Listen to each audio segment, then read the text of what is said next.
I became aware of religion in the 90s. I'm in a perfect example of the coastal elites. You know, if the religious are railing against it, it's a reality. I grew up in West LA, went to private schools, went to prep school in Massachusetts for 2 years, went to private schools in college.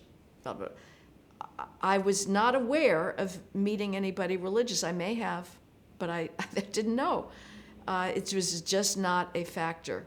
And so it was not until I came to New York in the 90s and got more involved with conservatives and, National Review or whatever, that I became aware of this. And to me, the real sticking point of religion is petitionary prayer. It is, to me, the height of narcissism, as well as illogic and blindness. It works like this. I started seeing this again and again. There's a village that has been decimated by a landslide or an earthquake, and the religious will start immediately praying for the surviving victims. What is their logic?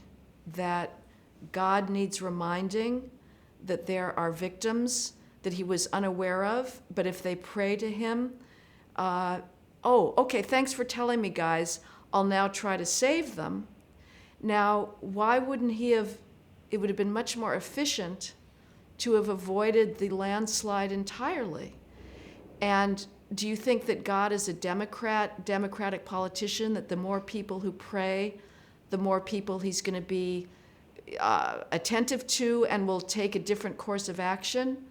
And if he has the power, which we know he does, according to his definition of omnipotence and omniscience, and he will respond to your prayers to save the remaining victims, why did he let the thousands who were decimated in the earthquake die in the first place?